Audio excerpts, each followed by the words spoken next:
Well, you're here because you saw my thumbnail and you started asking yourself, are two balls really better than one? Well, I'm gonna tell you, I think so. And let me show you why. Come on, guys. Living life on the R5. Hello, JJ.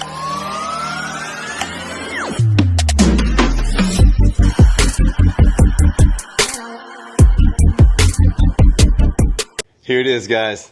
The second part of my order has finally arrived. American Brothers product. Let's get into the middle of it and see what it is. Tools for today's job. I needed snips, that's for the zip tie that we add onto the bag. I needed this small screwdriver, very skinny if you can get it, to get into this housing to detach the detents that were there holding on to this shifter ball so I could get the bag off.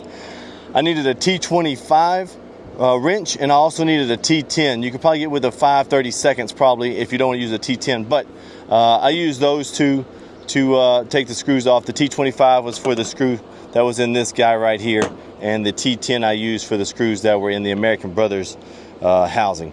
Guys, we're inside the Jeep today because I had to find some shade.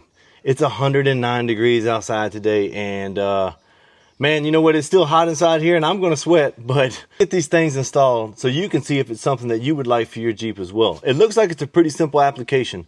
They come in two different sizes. There's a small one and a larger one. The small one looks like it goes on the smaller knobs, and it just pushes in. Let's see. That's great. Looks good. Make sure it's on real nice. The larger one will go on the larger knob. Yeah, those things look pretty sharp. Great color match to my outside of my Jeep. Then over here, this one is right here. You can see the color of it a little bit better now it's out in the sun. The time has come to say goodbye to Mr. Hoodie.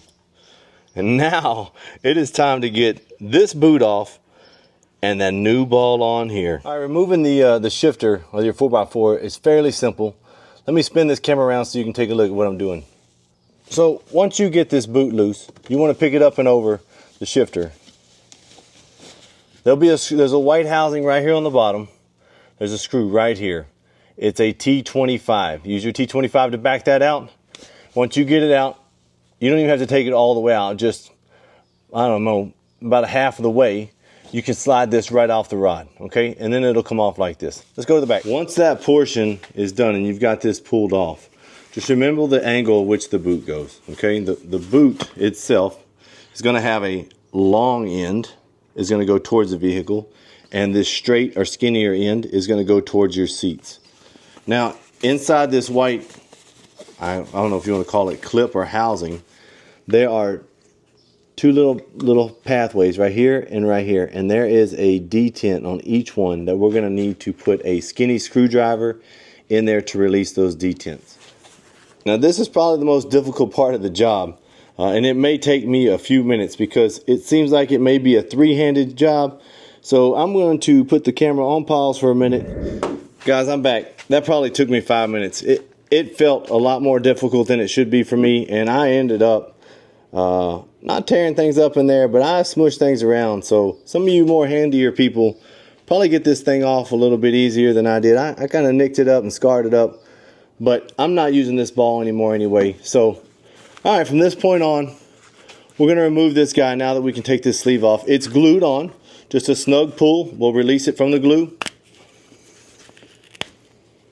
All right, once they're separated, this guy's all we need. Now that we got that other shifter off, we're going to need a T10. There's 3 set screws around this housing that came from American Brothers. Just back them out just enough where it'll slip over your shifter. And once we do that, and this pathway is clear on the inside, where it's not going to hit anything, we're going to slip that up and over our shaft and get it set in place.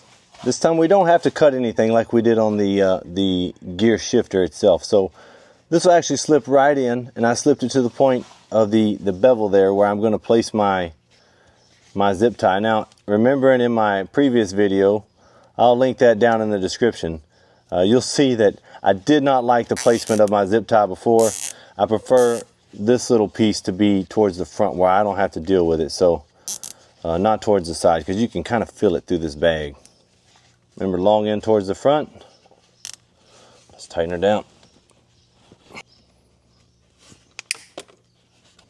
All right, guys, once we got the ball in the right direction, let's go ahead and tighten this down. Once you got everything lined up and in the direction you want, bring your bag back down, hook it back into the housing. Should just button right in. And look at that, guys. That looks sharp. Overall, I am very happy with the way this looks. There's my Jeep Willys climbing the mountain on the 4x4 shifter. My Jeep Willys Jeep on the gear shifter. Top of that, I've got these anvil blue knobs that are great color match. All of this matches together. They feel great and functional. I'm going to tell you what, I am very pleased. Very pleased. Guys, it is a hot day out here. So I'm going to get back inside and drink some water for a little bit before I start the rest of my chores. I got some cattle to take to the market, and one of my favorite cows is having a baby very soon, so I need to go check on her. But for those of you that are interested, I will put the original build with the American Brothers shifter ball right here. I'll put that right there for you, and you can use that to follow along when you get the shifter ball. I'll put, for anyone interested in these custom metal molly inserts, there is a discount code for those. I'll place that right here also, so you can check that one out. Well, guys, I thank you for being part of the channel, and I thank you for checking in. You guys have a great day and stay safe.